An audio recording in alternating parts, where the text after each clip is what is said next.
Hi, it's Jan Schakowsky. I'm glad to be with you again with my plans and pans for the week. So it's 9/11.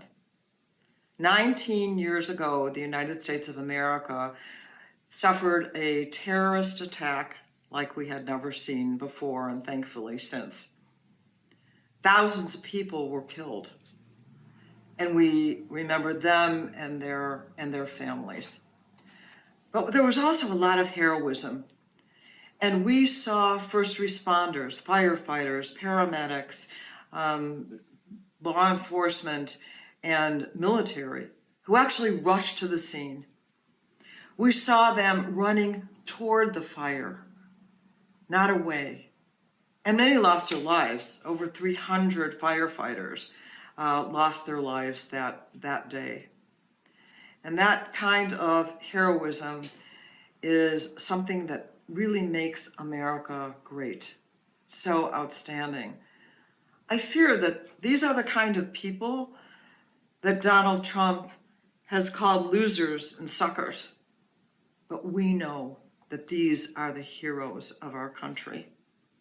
And we have heroes today because we are fighting another kind of war. We are fighting a pandemic that has taken nearly 200,000 lives in the United States of America, in part because of the incompetence and the unwillingness of this president to have any kind of a national plan to deal with it. But nonetheless, every single day, frontline workers and others suit up. We were at a ceremony this morning with the chief of police and the fire chief who hosted this event for 9/11, and many of them were there today. And they suit up every single day to make sure that they keep us safer. Think about the firefighters on the West Coast going into these unprecedented forest fires that are burning right now, and yet they go there. And when they go there and they save us, they're not thinking about, let's see, how much money am I going to make today? No, they're thinking about how many lives can I save? And in this time, we're talking also about healthcare workers. And you know what? We're also talking about the people who drive the bus and ride the bus and deliver our mail and go into nursing homes and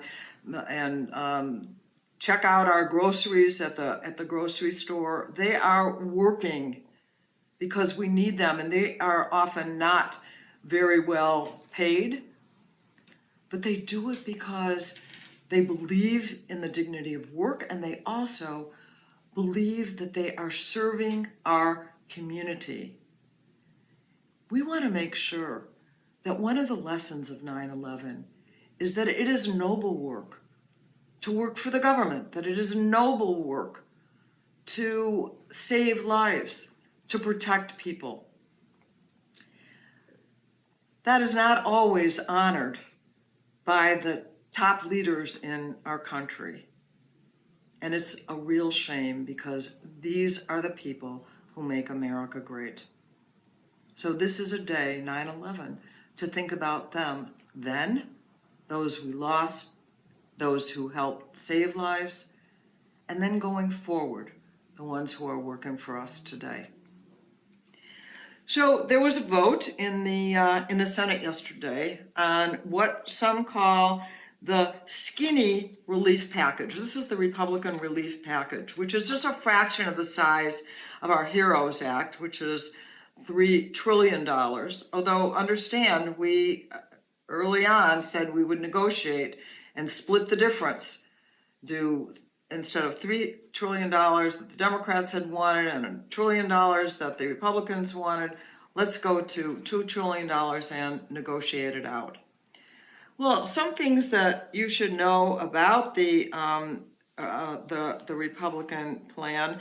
It's called the skinny plan, not for nothing, because what Nancy Pelosi has called it is the emaciated plan, giving only half to unemployed workers that our HEROES bill gave to keep them going, to allow them to live their lives. Instead of $600 a week, $300 a week is something that they offered.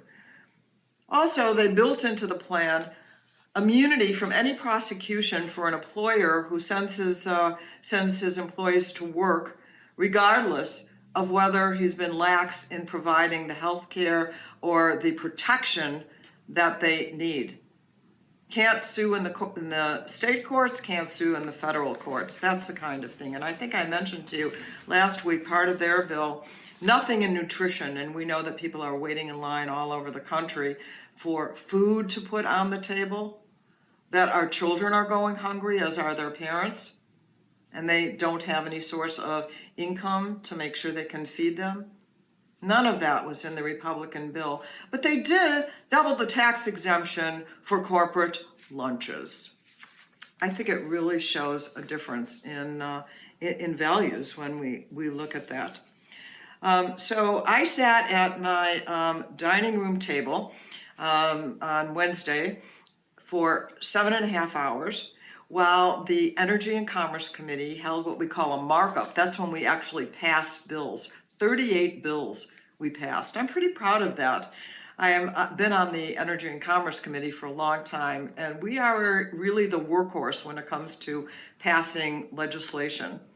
7 bills passed out of my committee, the Consumer Protection Committee, which also, by the way, deals with sports things, etc. And I was very proud to be a co-sponsor of the Horse Racing Integrity Act. You know, you've seen, if you watch it at all, I'm a horse person. I had a horse at one time. The Horse Person of the Year. I've got a trophy on my fireplace right now. That many horses were dying at the track because they were given drugs on the day of the race. That made them very sick and dehydrated. And we also know that the tracks themselves haven't necessarily been in the best condition. This makes horse racing much safer, sets up rules of the road of what has to happen on race day and before to protect our athletes that are horses and jockeys. So I'm very happy about that. Also, we passed a bill that deals with scams that have emerged because of COVID-19. There are people who take advantage of that kind of thing. And one of the common victims, senior citizens, of course. And so we passed legislation to go after with vigor through the Federal Trade Commission those kinds of scams. And also tribal members in our country, Native Americans, have also been targeted, and they also would be considered in the legislation that came out of my committee. On coronavirus, I just wanted to report that Illinois numbers are beginning to trend downward. That's really good. We're still concerned about hospitalization rates that are up, so we can't let up. Our governor and our leadership in Chicago and our cities have, want us to wear our masks, to wash our hands, to keep social distancing. All of that still remains so important. Let's continue to see those numbers drop here in the state of Illinois. Well, it was kind of book week for Donald Trump. I'm sure he didn't like the books. The one that especially hurt me was that the President of the United States admitted to Bob Woodward on record, on tape, saying that he was aware in February that this was a deadly virus, much more deadly than the flu, and never did anything. In fact, he's quoted on tape as saying that he wants to downplay the seriousness so it doesn't create any kind of panic. Downplay. He has done the opposite of modeling the kinds of things that needed to be done that he should have used himself as an example. The anti-mask movement is really a Donald Trump movement in this country. Anti-science all the way. we're lucky that we do have a science-believing governor and leadership in this state of Illinois, but he continues to lead us in the wrong direction. It's all on tape.